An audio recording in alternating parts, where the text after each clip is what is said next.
Okay, welcome everybody. Thanks for coming to this week's seminar. I'm Stephen Cyphers. It's my pleasure to introduce our seminar speaker today, Dr. Rachel Gittman, who's visiting us from East Carolina University, where she is a professor in the Department of Biology and the Coastal Studies Institute. Really excited to have Rachel here today because she's really been one of the leaders in studying how our coastlines develop and thinking about the spectrum from our traditional hardened shorelines to more innovative living shorelines, which she's going to talk about today. She's around, doesn't have a ton of time, but please ask some questions at the end.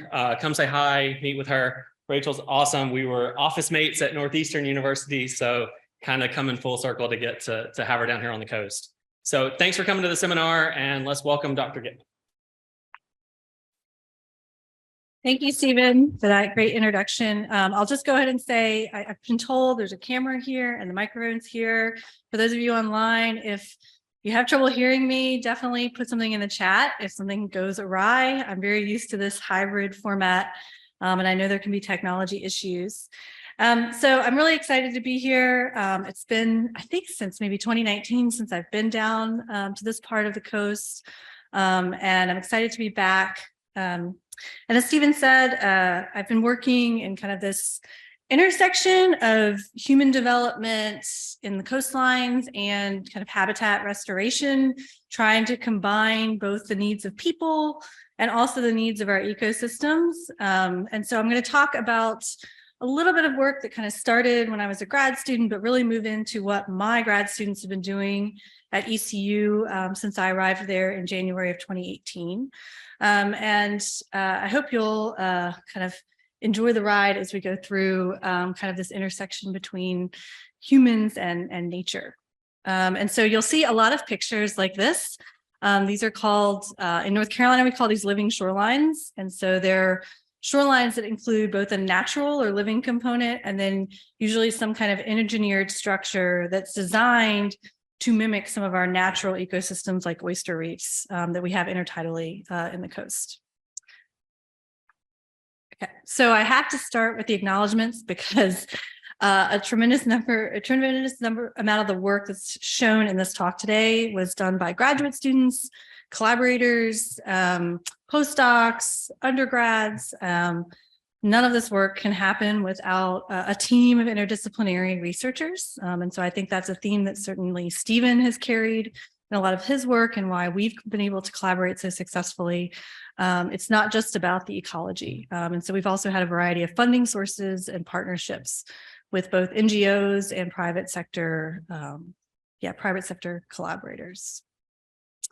So what I'm going to try to cover today is just a general intro to coastal protection and kind of this gray versus green debate, really kind of focus in on some examples of, kind of the purpose of coastal protection is to protect from storm events. If you ask your average property owner that lives along the coast, they want something that's going to prevent their shoreline from eroding. They're going to want to, have something that's going to protect their property. And so we'll show some examples of different outcomes of different shoreline protection approaches, both gray and green during storm events.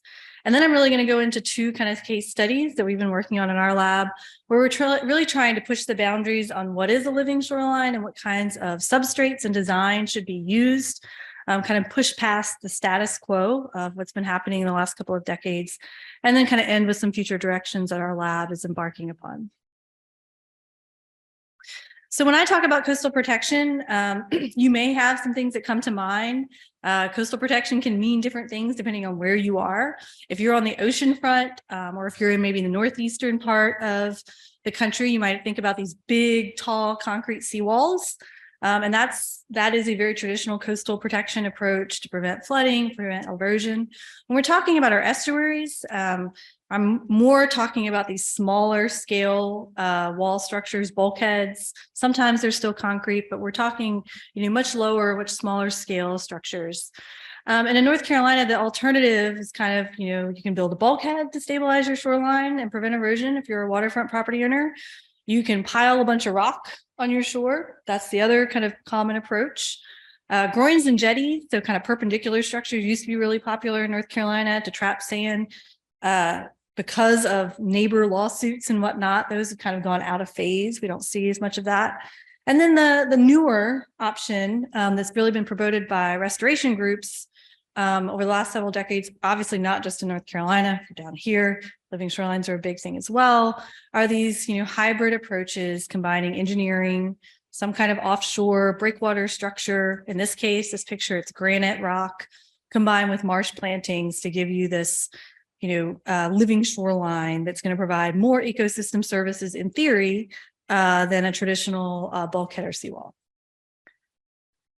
And so I really got my start in graduate school trying to understand the ecological consequences of shoreline hardening, both kind of the gray approaches and also these approaches that were touted to be more green or more ecologically preferable. And so I'm just going to kind of whiz through some of my graduate work because I really want to focus on what we're doing now in the lab. And so one of the last kind of projects that I started as a graduate student and ultimately published was a meta-analysis to understand what the ecological consequences are of shoreline hardening. So at the time that I started graduate work, there wasn't a lot of literature out there on ecological impacts of hardening.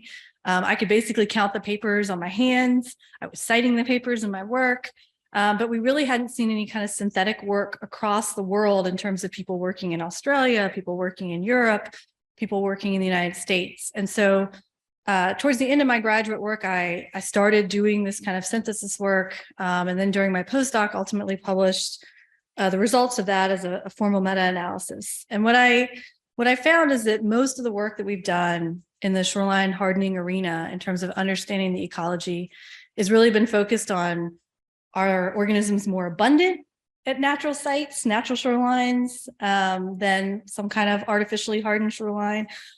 And are organisms more diverse? That's really kind of what we had done to date in any meaningful way. And so we tried to synthesize that information. And so the two graphs I'm showing you are differences in biodiversity and differences in abundance, depending on a wide variety of metrics that different studies used. And these are the log response ratios. And now I'm showing them just simply as a percentage difference. And so if you're below the line, it means that essentially the hardened structure had a negative impact, so lower abundance, lower diversity when compared to a natural shoreline. If you're above the line, it's a positive influence. And so I'll just highlight the key result here, which is the seawalls. So seawalls, bulkheads, essentially vertical walls. We found that even though there weren't that many studies, I think we had 54 total studies in this analysis, most of the work had been done on seawalls, and most of the work suggested that, yes, these are not equivalent habitats for marine organisms. And the study organisms range from sessile organisms and crusting organisms to modal organisms like fish and crabs. Okay. We had less clarity in terms of other types of shoreline hardening. So riprap is, I said, you pile rock on the coast. That was more of a mixed bag. There were some studies that showed that, yeah, it did kind of mimic the natural heterogeneity of the landscape of the shoreline. And so there wasn't a big difference between natural and hardened shorelines. And then breakwaters, which are again, these offshore structures, we had the fewest number of studies, but a lot of variability. And that's really where living shorelines kind of fall in that realm of hardening. So offshore structures sometimes combined with some kind of living structure like a marsh planting or mangrove planting. And so from this study, I knew we still had a lot of work to do in understanding, if we're not going to do bulkheads and seawalls, if we're going to move towards green shoreline stabilization, what should we be doing? And what truly is going to be more ecologically preferable while also providing the coastal protective benefits that property owners want. It doesn't matter if it's ecologically friendly. If people don't believe it works, they're not going to put them in. And so over my dissertation, I did end up working on living shorelines in North Carolina. And when I started in grad school, there were 40 living shorelines that had been permitted in the state, from the oldest all the way to the youngest in 2009. And so more recently, I've gotten interested in, okay, I know how many there were there when I started working on this. How many are we seeing a shift now that there's been a lot of literature put out there, a lot of promotion of living shorelines? First, let's just say our property owners are adopting them, okay? Before we can even think about altering the designs or thinking about how to make them even better ecologically, we need to know, are we even gaining any traction? Okay. And so in North Carolina, what I can show you is some surveys that we did kind of post hurricanes. So part of the work in our lab has been to look at the impacts of hurricanes on shoreline hardening. And so this was a survey we did with that intent. So this is kind of a post Hurricane Florence. And this is just showing you the total amount of shoreline and then segmented based on the type of structure, okay? And so this is post-Florence 2018. And you see the little green sliver there, that's the living shorelines represented in that shoreline stretch. So still pretty small. That's, roughly 10 years post when I started working on living shorelines. We're still talking about bulkheads, and what I call bulkhead hybrids are basically bulkheads plus riprap, rock piled on. So not great for the area where I was working. But what I was impressed by was that 1 year later, so we had Hurricane Florence in 2018, Hurricane Dorian in 2019. So we're only talking a year apart. Massive damage during Hurricane Florence, lots of shoreline rebuilding. And within that year, we did see just this one stretch of shoreline, a pretty significant shift towards living shorelines. I think property owners saw the damage, saw what happened to their neighbors' shorelines, and we are starting to see a shift. And so then I couple that with some numbers I've gotten from the primary groups building living shorelines in the state. And I can tell you that, like I said, 40 living shorelines in 2009 that had ever been built in the state. We went on this statewide survey of all of them that had been permitted. Now I can say that the biggest company putting them in is putting in about at least 40 per year. So we are seeing this pretty dramatic uptick in installation. And so knowing that has gotten my lab really interested in, okay, this is happening. It's happening really rapidly. We know they're putting them in, but a lot of the structures that are being put in are largely untested. There's new patent pending substrates out there, new designs being put out there by companies, property owners are buying them. There's no data on how they function, either from a coastal protective standpoint or from an ecological standpoint. So first we said, okay, let's look at the actual coastal protective functioning of some of these newer living shorelines. And so I started doing this work back in 2014. We basically had hardly any living shorelines to survey, and we were able to document, 20 to 25% damage, consistent damage of bulkhead shorelines. And so we kind of continued this work as my lab started at ECU in 2018. And what this graph is showing you is essentially the shoreline condition post Hurricane Florence. And we've got different types of damage associated with these different types of structures. So that black being kind of the most severe damage, and then white, or essentially clear, is no damage. And I'm showing you bulkhead shorelines, these bulkhead hybrids, and then living shorelines. And so what I can tell you is that as we're seeing the addition of living shorelines from these surveys we've been doing over the last decade or so, we're not seeing damage to those structures. Now, these are visual surveys. We couple these with kind of on the ground vegetation surveys, elevation surveys and whatnot. But for these just pure visual surveys, we're consistently seeing over and over again through multiple storms, roughly 20% of bulkhead owners are seeing some kind of damage during these storms. And as living shorelines are added, we're not seeing that damage. This is 1 year later. So again, these are percentages. You're not seeing that uptick in the graph in terms of how much of the shoreline is represented by living shoreline, but still seeing a consistent damage is mostly focused or is appearing in these hardened shorelines, and we're not seeing similar patterns with living shorelines. And so we're starting to kind of gather evidence in a somewhat qualitative way that, okay, they seem to be functioning. We've talked to property owners. They seem to be happy with the post-storm, but we're still, there's still a lot to be learned about what are those truly, what are those protective capabilities? There's lots of different ways you can think about coastal protection and what the benefits are of having a type of shoreline. And just to give you a kind of visual representation of damage associated with these, more traditional hard structures, this is a bulkhead shoreline that was damaged in Florence and never even repaired between Florence and Dorian. So like they just kind of gave up entirely, but this is the kinds of damage kind of the extreme end of the damage we were seeing during these storm events to these more traditional bulkheaded shorelines.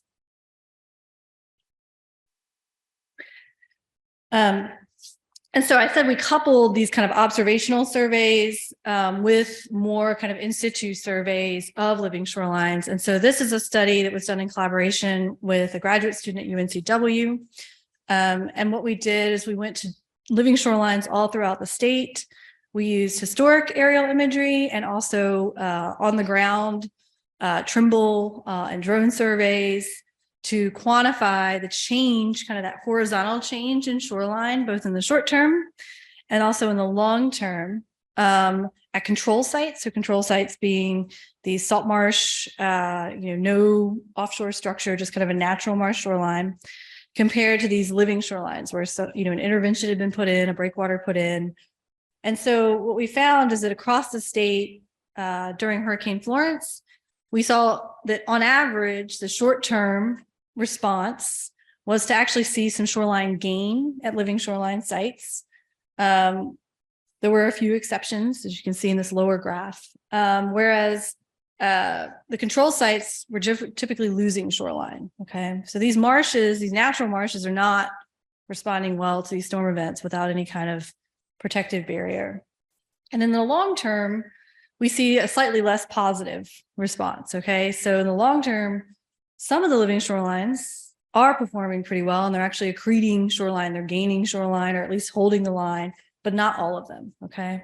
And so this really, again, led to more questions, okay? So we know that living shorelines are working sometimes, but there's a lot of variety in terms of the structures out there, the designs, the geography. And so again, as these structures become more and more common, we have more and more questions about how are they supposed to be designed for both coastal protection and also the ecology.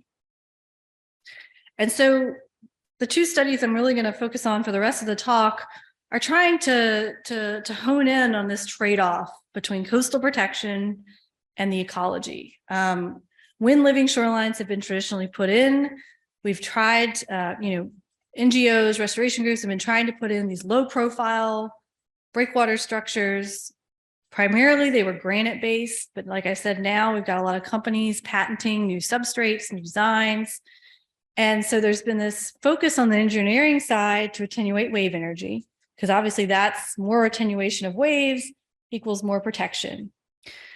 But that comes at a trade-off to some of the ecology. The more you have to build the structure up to attenuate that wave energy, the more you're actually moving the substrate out of the realm of the intertidal where you're going to get a lot of biological activity. You're not going to get as many oysters growing. A lot of your marine organisms are not going to benefit.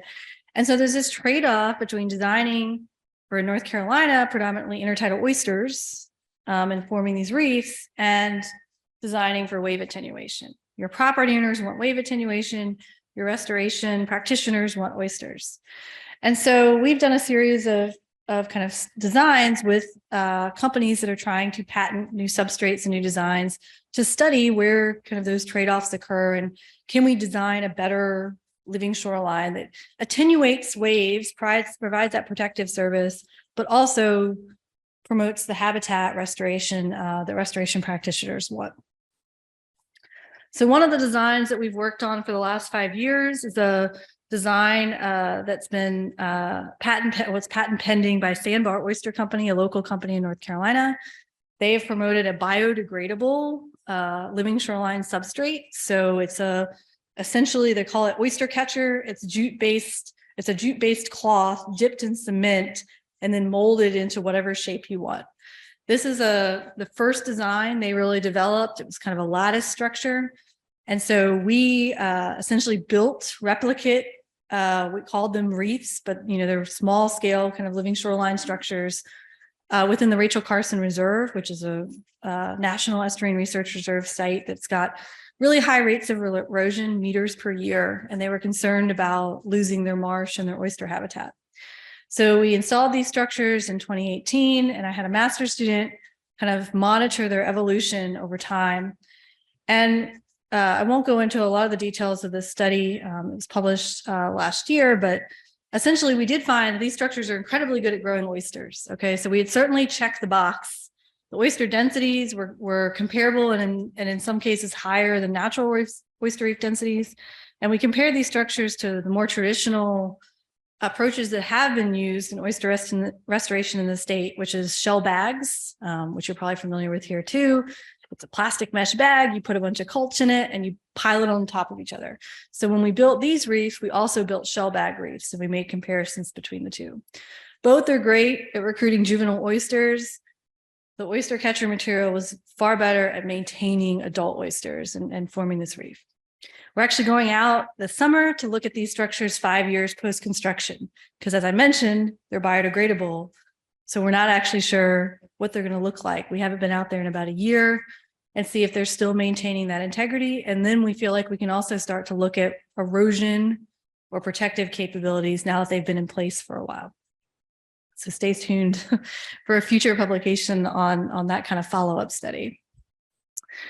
And so from that work, we're like, okay, we know from past work with other researchers in North Carolina that we know that there's this optimal growth zone for oysters. We feel like with that past study, we hit it with that substrate. We got really great oyster growth. This is a study by Justin Ridge and colleagues, where they, in North Carolina, identified that optimal aerial exposure for oyster growth. And so we've kind of checked that box and that we know where to site these structures for that growth.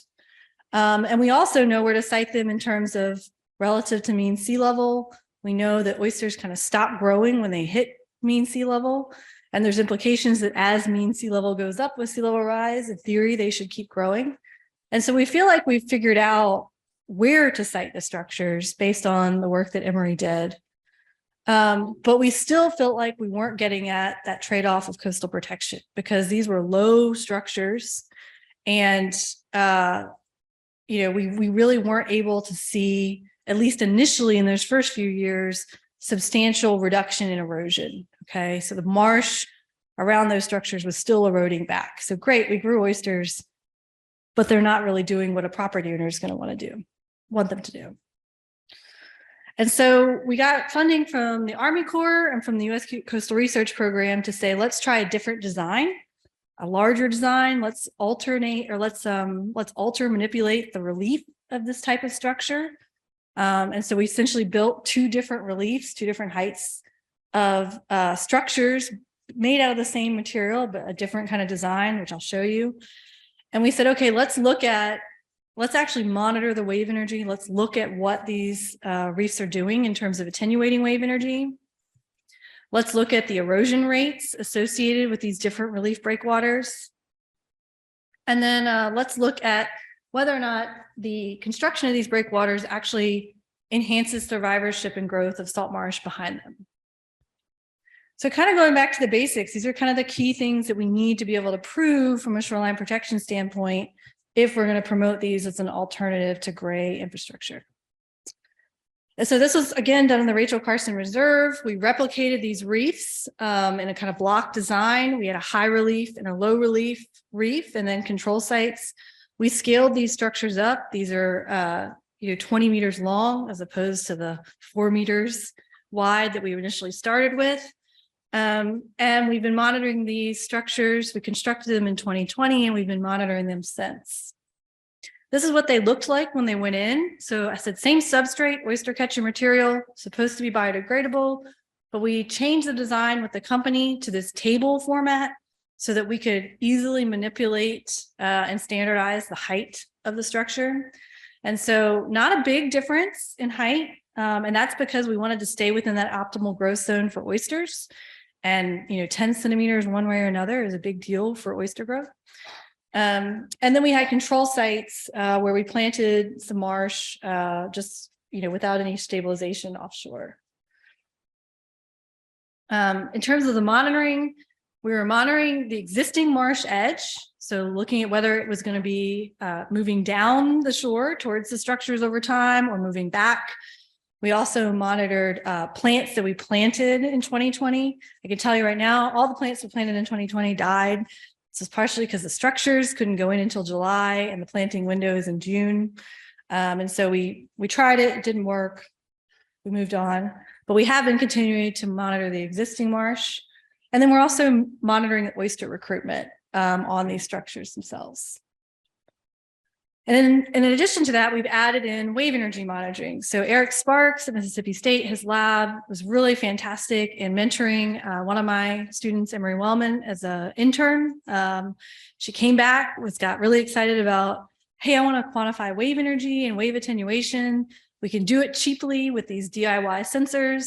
And so our lab kind of got on board working with Eric's lab to build these sensors and deploy them landward and seaward of our structures to start to get at one, just what is the wave environment? And then how are we attenuating wave energy or no? And so wave attenuation, this is just to kind of give you an overview of how you would do that. The green represents a sensor and the yellow represents a sensor, and you're essentially putting these pressure sensors landward and seaward of your structure. And so you look at the wave height before it hits the structure and the wave height after, you divide it by the height before, and then you multiply by 100%. And that kind of gives you your wave attenuation or your reduction in the wave height or energy, depending on what you're looking at. And you can also calculate a wave transmission coefficient, and it's just the ratio of the transmitted to the original wave height. This is work that's being led by a PhD student in our lab, Georgette So. And that's this little conceptual diagram of the seaward and landward deployment of these structures. And we're doing that kind of replicated over time and space at our sites. And so first, I'm just going to show you the oyster trends over time from the monitoring of these structures. So the high relief is in red and the low relief is in blue. And the x-axis goes from October 2020. So they were built in July. We started monitoring once the oysters settled around October. And this graph goes through March of 2022. This is work done by a master's student who graduated last year, Anna Albright. And what we see is we do see kind of this, this is the elevation of those reefs and how it changed over time. So we had that initial starting elevation, but over time, as the oysters grow, you're actually seeing the increase in elevation of those reefs themselves. And then if you look at the elevation as it relates to oyster abundance, what we saw is that we saw a steeper increase in elevation on the low relief reefs than the high relief reefs. And that makes sense because the high relief reefs that we were building were already pretty close to approaching that mean sea level. So they're already kind of starting to stabilize. They can't grow above mean sea level and stay, stay alive. You essentially get this dead top on natural reefs. And so by March 2022, we felt like we were starting to see kind of that flattening out of the growth of those structures, which is what we expected. If we look at the oyster densities on these structures, now these graphs actually extended a little further out to September of 2022 as we continued to monitor. First, I'm showing you oyster density, and then the other graph is oyster length. And we actually start to see a leveling off of densities. And again, this is not that surprising because, as you get more and more oysters, as they start to grow, as more become adults, you have less space for new juvenile oysters, so density declines, but you've got bigger oysters. And so we do see this coupling of densities kind of leveling off, but now we have larger oysters, and both the high relief and the low relief structures seem to be supporting similar numbers and similar sizes of oysters. So again, we feel like we've figured out where oysters grow, but there's still this issue of coastal protection, okay? And so now I'll show you what I think are the frustrating results. I'll call them that. So this is wave attenuation at these study sites. This graph is showing you kind of that transmission coefficient. And essentially the one-to-one line means there's no attenuation. If you're above the line, it basically means you're actually amplifying the wave. If you're below the one-to-one line, you're actually attenuating. It's all over the place. And we've color-coded it based on water depth. So these are intertidal sites, okay? And so, you might assume you might get more attenuation when water levels are kind of in that intermediate. Maybe you lose some of that attenuation capability as they get really high. At this site, at the control sites, it's all over the place because there's no structure, right? So not surprising. The low relief reefs are just as kind of scattered, okay, even maybe more so scattered. We actually see kind of a trend in some cases at that lower kind of intermediate water level of amplification of the wave as it crosses the structure, okay? So not actually seeing attenuation here. High relief, it's the same thing. Now, at first, these were kind of frustrating results for my graduate student, but then we realized there's a couple things to think about with this site. This is primarily boat wake driven wave energy. So it's a tidal creek with heavy boat traffic. There's a big boat ramp, public boat ramp marina right across the way. So part of it is we think, well, these structures may not be attenuating wave energy because these waves are actually, if you look at the wave size here, these are really small waves to begin with, okay? So they're not very big. They're not very big to begin with. You're not actually attenuating very much. And then the other thing is that we found is that just because we're not seeing that attenuation, we are seeing substantial sediment accretion. So the waves are breaking over these structures and we are seeing landward accretion. So attenuation is not necessarily critical to some of the coastal protective capabilities that homeowners want, which one of them is maintain that sediment. Now, this is a particularly unique system, and so we really decided we wanted to look at this in a different kind of system, a more wind-driven energetic system, and so that's what I'll go into next.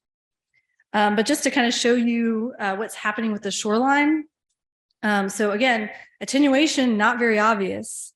It's not that these structures are just really reducing the wave energy here, but what we are seeing is the marsh edge that we've mapped with like an RTK Trimble is growing out towards that structure. So we are seeing protection of that marsh. That marsh was not previously able to grow out into those lower intertidal areas. It's now starting to grow. We are also seeing that the elevation of the sediment landward of the structure, both visually and quantitatively, is increasing. Okay, so you are getting protective services from these structures. It's just not this direct relationship between wave attenuation and coastal protection. Okay, and this control marsh is showing you that the marsh is eroding back at sites where you don't have these structures. So we are still continuing to monitor these sites. We have another year in this grant, and then we have a new grant that will allow us to kind of at least do annual monitoring. I haven't shown you as we've flown these sites with drones, and so we are going to do larger scale, essentially digital elevation maps, subtraction maps to try to understand where is sediment accreting, where is it not accreting. We are just like the first design of these structures. We want to monitor these in the long term because, again, these are supposed to be biodegradable. The idea is if the oysters don't recruit, the material goes away. If the oysters recruit and they form a reef, eventually it should just be a reef and you don't need that extra material. We're not there yet with any of the structures that we've been monitoring. And this is the first set of studies on this particular substrate. This company has built these substrates in a lot of places, Florida, North Carolina, Virginia, but so far we're the only ones actually that have published anything on the substrates. And so I'll be really curious to see as other groups use them, if we see differences in different environments and whether or not this is a truly tractable oyster restoration and coastal protection substrate for living shorelines. And so this is a September 2022, just to show you the oyster growth from our most recent sampling event. So we are seeing a lot of oyster growth there. Okay, so I said, there's some limitations with the study in Taylor's Creek and the Rachel Carson Reserve. One, we were working with one substrate. It's been a great substrate to work with, but it's not the only substrate being put out in the coasts. We decided to partner with a different company, Native Shorelines, that also has a patent pending for a product called Quick Reef. This is a more cement, solid block or mold-based substrate. If you're familiar with oyster castles or oyster domes, a lot of those types of structures are made from a mold. You pour the cement in and you get this replicated mold. Quick Reef is a little different in that they do incorporate some shell into their substrate. They also try to be locally sustainable by mining getting their source material for this concrete structure locally, so that you're reducing that footprint of traveling across multiple states. They're based in North Carolina and they mostly deploy in North Carolina. Again, This is probably the most common substrate going out in living shorelines in the last 2 years. I mean, almost all the living shorelines that are being put out there along private property are this substrate. There's no data out there on how it really performs, what it means ecologically, is it going to hold up over time? These homeowners are essentially guinea pigs in a lot of ways for this type of design. And so we had the opportunity through North Carolina Sea Grant to essentially say, we know a series of structures are going in, and this was last year. We want to sample, we want to measure wave attenuation, we want to fly the sites and look at shoreline change, and we want to measure a whole suite of metrics ecologically at these sites, and we kind of opted for this pair design. So we have essentially 5 pairs of sites where they installed quick reef, where they didn't install anything, adjacent property owners. And then for some of these sites, property owners agreed to install stretches of shell bag as like a additional comparison against, a more common substrate. So this is, again, work we just started last year. And so what I'm going to show now is kind of just, time zero. This is immediately post-construction data. And so the questions here are kind of similar to our first study. We still want to know about wave energy because we don't feel like we've answered that question. We want to know about shoreline erosion rates. This is a new substrate, new environment. This is predominantly wind-driven waves, larger fetch. And we also wanted to look at the fauna. I didn't present, we studied faunal diversity in the other study. I didn't present those data. But again, it was more limited. We wanted to take a broader approach with this study. And so I'm going to show you lots of different sampling techniques for fauna.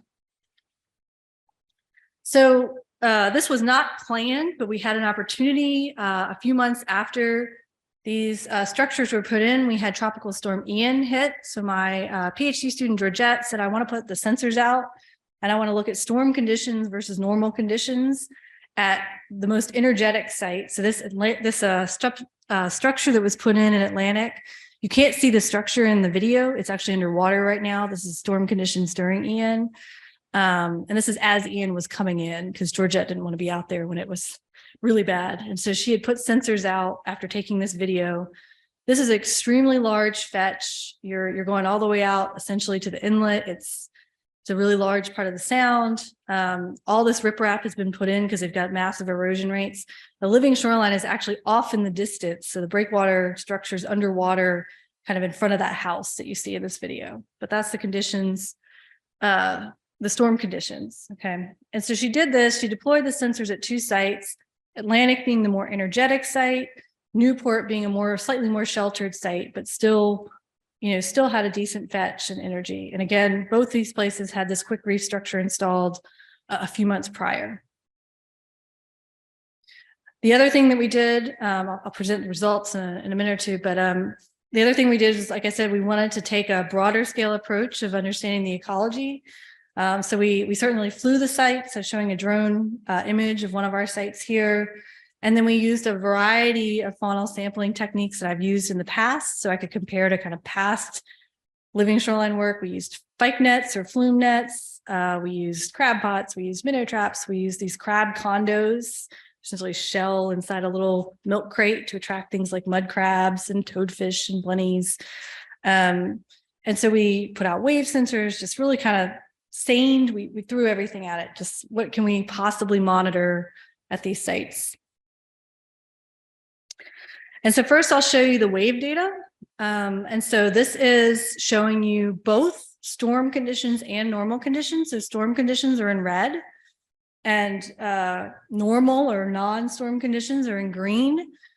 Just like the previous graphs, so there's a one-to-one line. The one-to-one line is in black, basically means you're not attenuating and you're not amplifying, okay?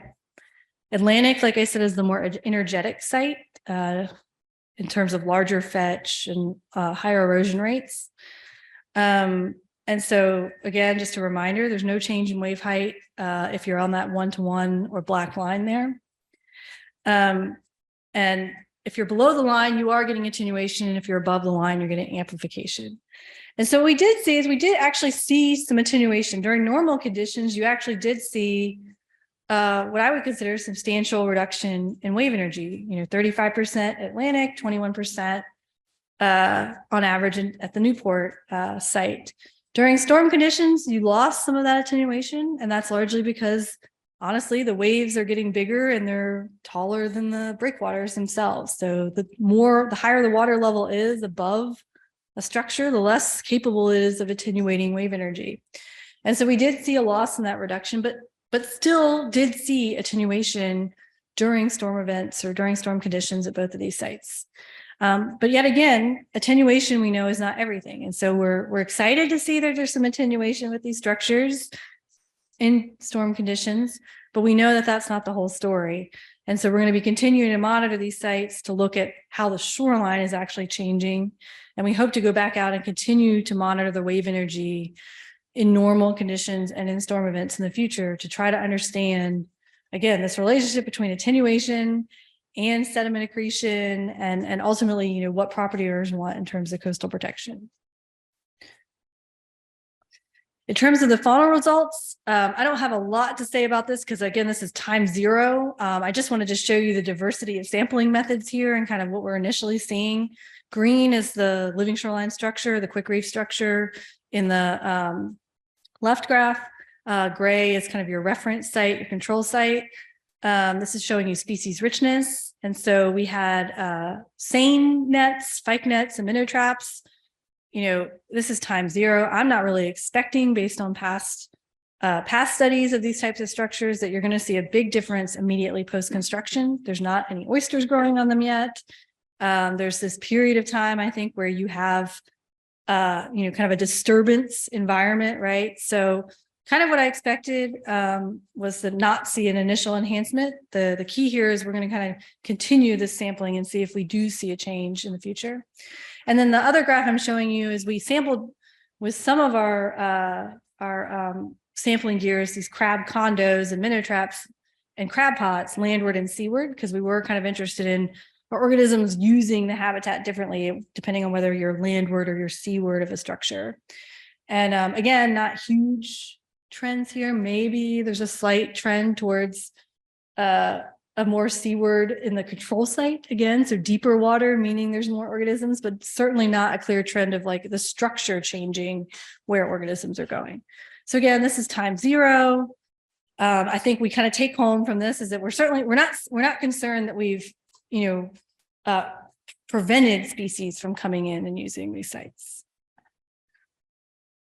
And so, again, this was only the start of the study. We're going to be going back out probably over the next 4 to 5 years based on our current funding, because I do think this long-term monitoring of these structures is really important. I don't want to tell a property owner that they should put in a structure based on 1 year of data.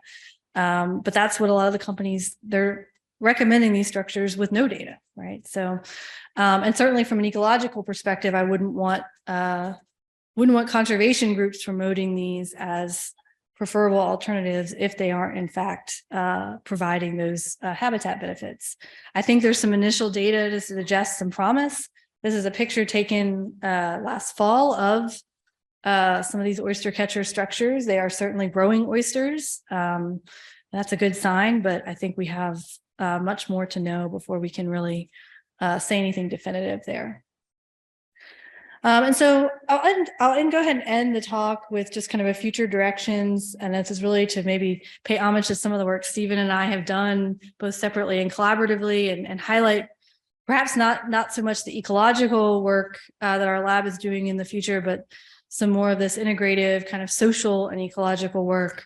So this is a paper that Stephen published in 2015, looking at shoreline preferences of property owners and essentially showing that what your neighbor chooses matters. Okay, so if your neighbor has a certain type of shoreline, you're more likely to have that type of shoreline, particularly hardened shorelines. There was a study that came out in 2018 about shoreline hardening in Georgia, this Peterson paper, and they found something similar when they looked at like the factors that explained decision-making the most in terms of what property owners chose. What their neighbor had came out as important, but also, some other factors like elevation and slope. And then we published a paper, Stephen was part of this in 2021 in North Carolina. We surveyed waterfront property owners, and we also found that neighbor shore condition was the best predictor for what a property owner had. And the property owners, not only was it their best predictor, but the property owners, when asked the question, actually said they were influenced by their neighbors. So they're admitting that, yes, peer pressure, right? They see what their neighbor does, they get advice from their neighbor, and that's what they're choosing. And so I think the interesting thing about what we're seeing in North Carolina is, as living shorelines have picked up, we did see that property owners with natural or living shorelines did have neighbors that had natural living shorelines. So there can be this potential for like a grassroots movement. Like the more living shorelines out there, the more you might expect them to take on and grow. We are seeing that in terms of the data, in terms of the number of property owners requesting these structures. And so the grant that we were just awarded through the National Sea Grant Program and through USCRP is to try to understand what the needs are from the community, from property owners, from companies building living shorelines, from restoration groups, in terms of designing better living shorelines. So now we know people want them, but it's kind of a wild, wild west out there in terms of substrates going out, designs going out. And so we hope to integrate the data that we're collecting on the ecological and geophysical side into essentially a certification program to be led by the Carteret Community College. So people can actually, straight out of high school or as they're attending community college, get trained in how to build different types of living shorelines and hopefully make them more attractive for hiring straight out of high school or maybe only at the associate's degree by restoration groups instead of maybe, general construction or more gray infrastructure construction. So kind of building that green workforce sector. And so this is in partnership with North Carolina Sea Grant and like I said, CCC, and also the North Carolina Coastal Federation is really helping us with this. And so we'll be collecting a lot of ecological and geophysical data, but also working with the community, doing focus group surveys. We have social scientists, engineers, kind of remote sensing specialist on our project team. And we got the grant last week, so we're just getting started. And we hope to improve the entire process for these types of designs and really be able to help some of these companies design better shorelines based on the data we can collect. So not over time, I don't think. So I think from that, I can just take questions from here and online. I think you'll maybe help me with the online questions. I think the area that you work in is one of the most rapidly rising. Yes. How much time do property owners and colleges spend thinking about sea level rise? I would say property owners more and more. So we have done some of the survey work we've done in North Carolina. We've asked about sea level rise, and I can say that as we've asked those questions over time, when we started, I think the first survey Stephen and I did, I think most property owners, and the survey went out in 2012 and 2013. Most of them were like, "Yeah, I'm not worried about it at all." If you ask them if they're going to do anything, with their waterfront properties, sea level rise, are they worried about it? Nobody cared. Some of the more recent surveys we've done, especially post some of these big storms, people are more worried about it, but it's in the context of how it's going to impact storms. Like sea level rise is still an abstract concept, but they know if the baseline water level is higher, then they need to build something bigger for that next storm. What I think is comforting is that we aren't necessarily seeing those storms promote, I'm going to build a bigger wall. So we're not seeing an increase in walls being built. We are seeing this, what I call like added on armoring. So more and more property owners who already have something in are like, well, now I'm going to add a big pile of rocks. And then I'm going to add a retaining wall back in my upland property. And then I'm going to put some jetties out to maybe trap some sand in front. So we're seeing this like escalating armoring happening, in addition to seeing the living shorelines kind of coming up. Ecologists, we're thinking about it a lot. I'm not the lead on some of the work that's been done on the oyster reefs and trying to understand if they can keep up, but I worked on some of that work. There's some positives in thinking that yes, like you can, if sea level rise rates aren't outrageous, that maybe some of these habitats. If you do give the marsh that additional sediment trapping capability by putting a structure offshore, and then you have oysters growing up on it, that maybe you can buy some time. I think the strategy in the state right now is all about buying time. There have been a lot of workshops. I participated in one recently where we're talking about identifying parts of Eastern North Carolina that essentially need to be bought up so that marsh can move inland. A lot of Eastern North Carolina is at sea level or, close to it. And there's still a lot of marsh. We actually have a lot of salt marsh, but most of the salt marshes that don't have any intervention are not keeping up with current rates of sea level rise. They were 10 years ago, and then we started to see an uptick in the local sea level rise rate, and now they're not keeping up. Carolyn Curran, who's retired from NOAA, has published several papers over the last couple of years documenting what natural marshes are doing in our state and how they're not keeping up. And then she was a committee member. We monitored living shorelines together, and she showed that for some of the living shorelines, they are helping the marsh keep up. But if rates get any higher, this is all a Band-Aid, right? So I do think that the state is recognizing, and a lot of the same groups that are doing living shorelines are the same groups that are saying we're going to start buying land. So the North Carolina Coastal Federation brought in a bunch of researchers last year to say, where should we be prioritizing to buy land for marsh migration? And so that is the conversation now, which is, it's comforting, but it's also terrifying when you look at the maps. Yeah. I wanted to ask about that trade-off, the ecological versus engineering. Yeah. For oysters, and it's something my lab has raised and talked about, and what I find puzzling, I'm a little skeptical it's as much of a trade-off as it is for oysters. Yeah.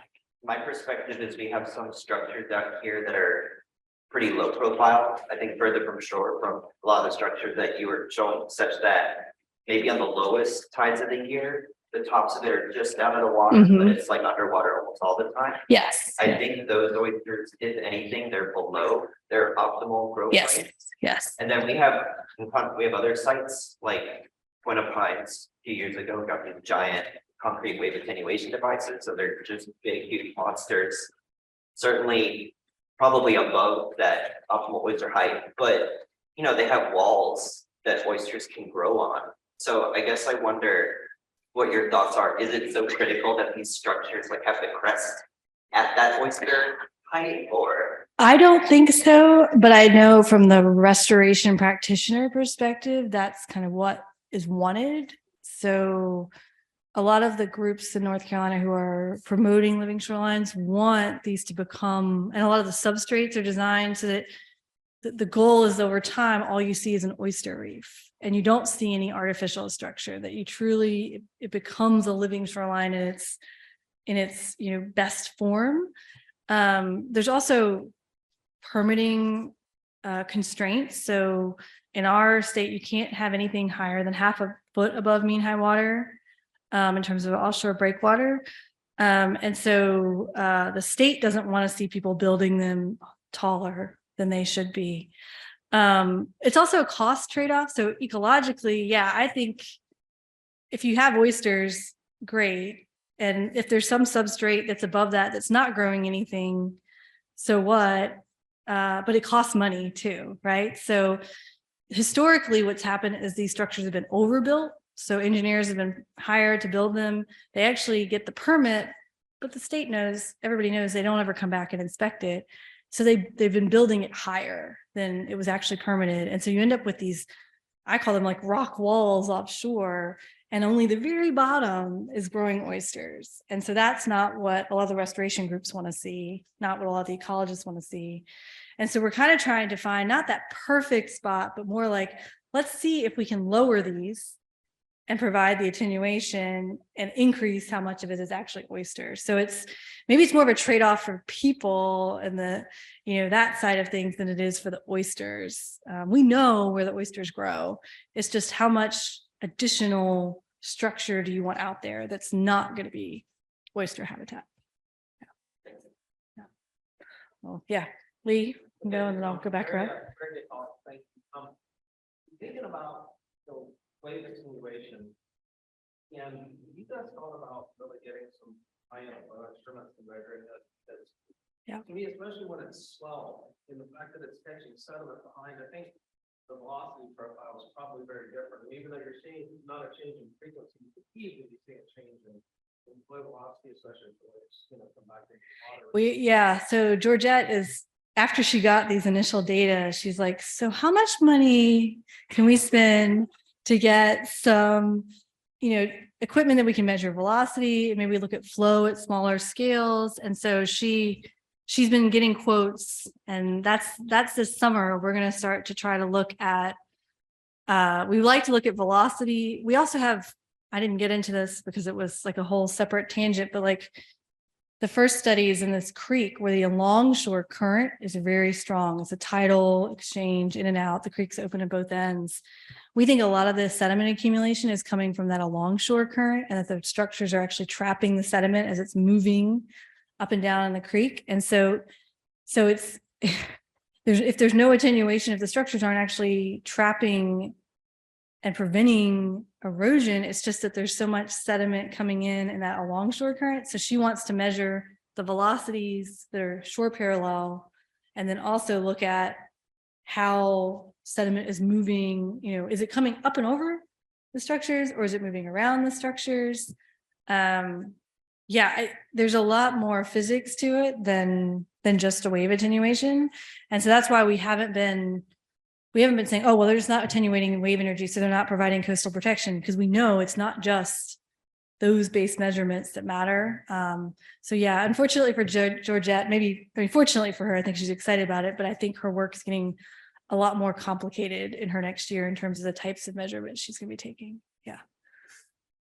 Just back to the trade-off idea, perhaps I should know more about this than I do, but is there any evidence that natural oyster reef growing? I mean, I know we like to say that I'll improve water quality, I'll do this, I'll do that, I'll break away. Is there really any evidence that an oyster reef cracking at a bit below mean sea level is ever really going to protect that shoreline from clay erosion? I mean, is it just an unrealistic target to expect the crack of an oyster reef to work in the breakaway? At least again, rising sea level. So there's been some work on natural reefs, and there has been some papers published that show some, again, there's been less on actually quantifying the wave energy. It's been more on documenting accretion. And so again, that's a complicated process. I do know that in the Virginia LTER, they published data actually showing there wasn't much attenuation capability for these oyster reefs that were pretty far offshore, and that were really low. They were saying, we're not seeing any actual measured wave attenuation. But again, I've also seen from North Carolina that if you have a reef pretty close to shore, you're getting a lot of erosion protection. So erosion prevention, the marsh is stabilized, and we see that naturally in our system a lot. And so what's lacking is, again, that connection. Like, do you really have to attenuate a lot of the energy if the structure is pretty close to shore? Or is it really more about just simply trapping that sediment and preventing it from moving offshore? Like, I'm not convinced that you have to have a structure on your property that attenuates a large percentage of the wave energy to maintain your shoreline the way it is. We're not talking about wave energy in terms of impacting people's houses, storm surge, big time stuff. This is just people don't want to lose that line, that property line. And so I'm not convinced that it is all about wave attenuation, that you have to build this big structure to get the same benefit that the property owner is looking for. I